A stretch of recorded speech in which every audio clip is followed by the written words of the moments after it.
السلام علیکم، زه یم بختالله جان حسرت او تاسو ګورئ په پښتو پوینټ ټي وي باندې د نن ورځې تر دې دمه خبرونه.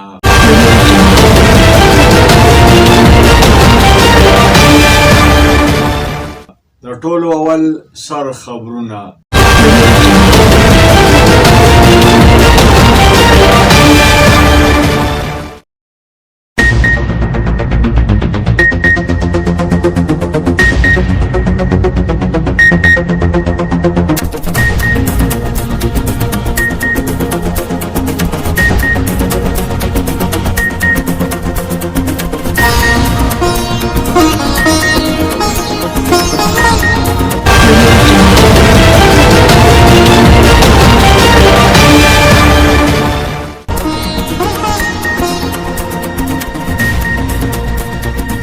د ملک په 15 لویو ښارونو کې کرونا وایرس په ډېر تیزۍ سره خورېدل شروع شوي دي.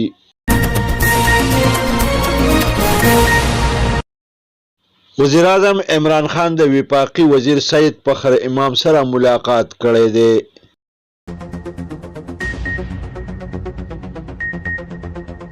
د خیبر پختونخوا وزیر اعلی محمود خان د وفاقي وزیر دفاع او د قومي اسمبلی د سپیکر سره ملاقات کړی دی.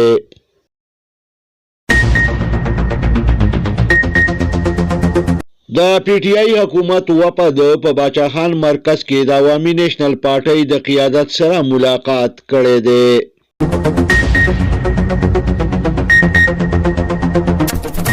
په ډیرو مانسیره کې په دوو مختلفو واقعاتو کې 9 کسان مړ شوي دي او د یو ماشوم سره 8 کسان شدید زخمیان شوي دي. مریم نواز په استور کې انتخابي جلسې ته وینا کړې ده.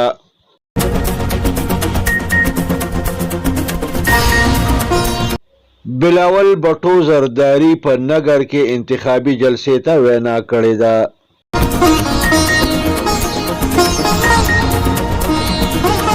سراج الحق په کهوټه کې شمولیتي جلسې ته وینا کړې ده.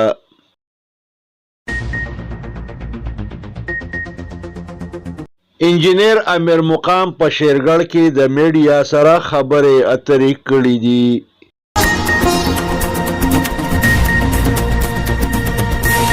د جرمني او میډیسن کمپنۍ د کووډ 19 د ویکسینو په انسانانو باندې د ازمایش نتیجې جاری کړې دي.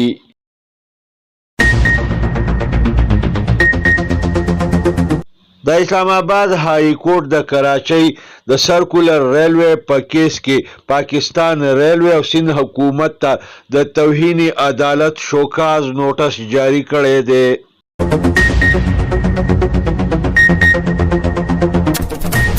مشهوري اداکار جنت مرزا د پاکستان د پریښودو په باره کې د خپل بیانیې وضاحت کړی دی.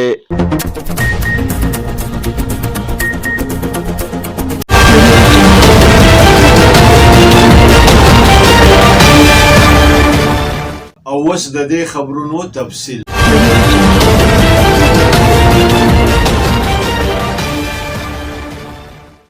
د راغلو اطلاعاتو مطابق کرونا وایرس د ملک په 15 غټو او اهمو ښارونو کې په تیزۍ سره خورېدل شروع کړي دي. د کرونا وایرس له کبله 12 نور کسان مړ شوي دي. د کرونا وایرس 1592 کیسونه ریکارډ شوي دي. د اسلام آباد په 15 سیکټرو کې سمارټ لاک ډاون لګولی شوی دی. وزیر اعظم عمران خان ویلي دي چې د ګیلګت بلتستان په انتخاباتو کې به پی ټی آی کلین سویپ کوي. د ویلي دي چې تمامې معاشي اشاریې مثبت طرف ته روانې دي. دا خبرې د وفاقي وزیر سید فخر امام سره د ملاقات په دوران کې کړې دي. د په شنګایي کانفرنس کې ویډیو شرکت هم وکړ. د خیبر پختونخوا وزیر اعلی محمود خان د وفاقي وزیر دفاع پرویز خټک او د قومي اسمبلی د سپیکر اسد قیصر سره ملاقات کړی دی. د په دې موقع ویلي دي چې د مفت علاج سهولت ورکول د تیر صوبایي حکومت د پلاهي منصوبو تسلسل دی. د زیاته کړه چې ډیر زر به وزیر اعظم د رشقه اکنامک زون افتتاح وکړي. د پی ټی آی د حکومت وفد په باچا خان مرکز کې د عوامي نیشنل پارټۍ د مشرانو سره ملاقات وکړ. په وفد کې د نورو نه علاوه وفاقي وزیر دفاع پرویز خټک هم شامل وو. د راغلو اطلاعاتو مطابق په ډیرو کې یو رکشا نیر ته پریوته چې په نتیجه کې 4 زنانه مړې شوې او د یو ماشوم سره 4 کسان پکې زخمیان شو. په دې رکشا کې 10 کسان سواره وو.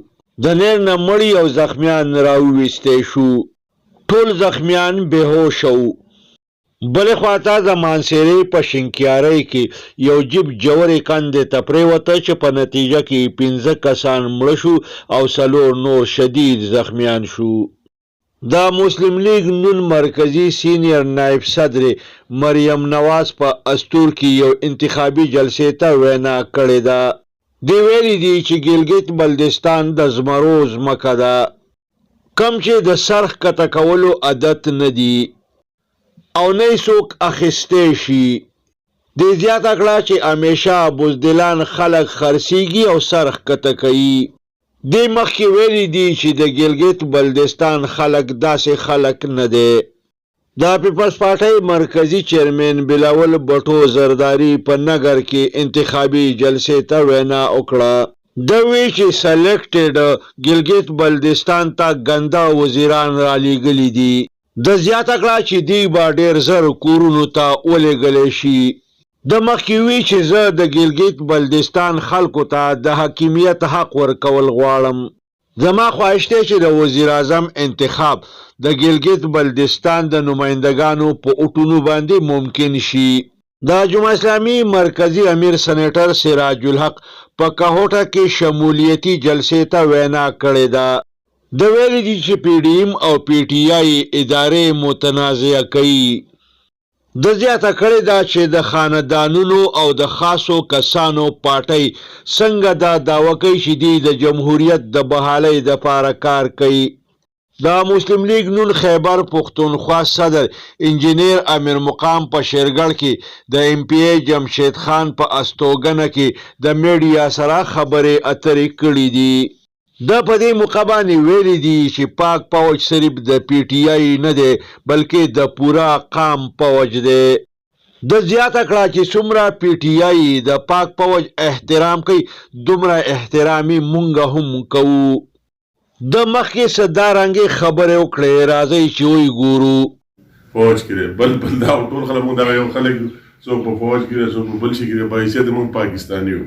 اول خبر ہے پاکستانیت خبر. آپ نے جو سوال کیا فوج کے بارے میں تو فوج ہماری ایک پارٹی کی فوج نہیں ہے نہ پی ٹی آئی کی فوج ہے. فوج پورے پاکستان کی 22 کروڑ عوام کی فوج ہے اور فوج وہی ادارہ ہے جنہوں نے ہمیشہ سرحدوں کی تحفظ کے ساتھ ساتھ ملک میں جو اندرونی کرائسز آئے خواہ دہشت گردی آئی اس کا مقابلہ کرنے میں وہ زلزلے ہے سیلاب ہے دوسرے مصیبت ہے تو اس پاکستان کی عوام کے ساتھ مل کر کام کیا. د استحکام پاکستان تحریک مرکزی چیرمن حاجی واصل خان په غنو شا کې یو اجتماع ته وینا کړې ده.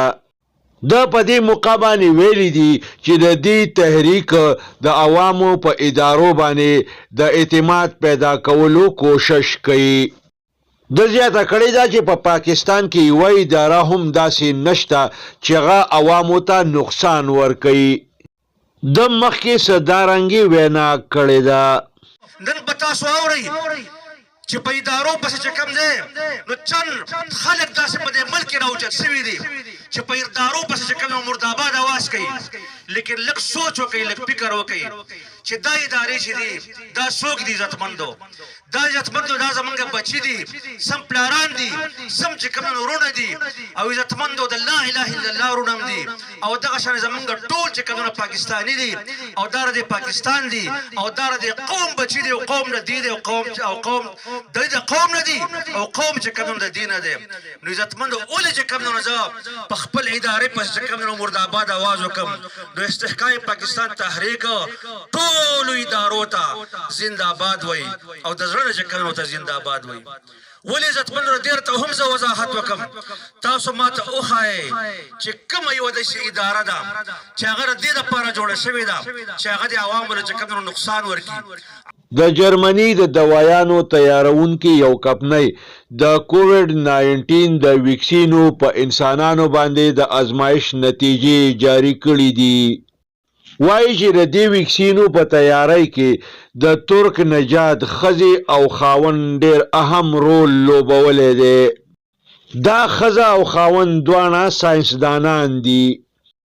د اسلام آباد های کورټ د کراچۍ سرکولر ریلوے په کیس کې پاکستان ریلوے او سند حکومت ته د توهین عدالت شوکاز نوټس جاری کړی دی. د پاکستان مشهوري اداکارې جنت مرزا د پاکستان د پریښودو په وخت باندې د خپلو ادا شوو الفاظو وضاحت کړی دی. دی ویلی دي چې ما د پاکستان ټولو خلکو ته ګنده خلک نه دی ویلي بلکې یو څو کسانو ته مې ګنده خلک ویلي دي.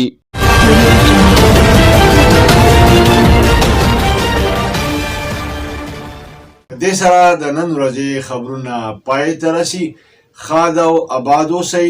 د لوی الله په امان.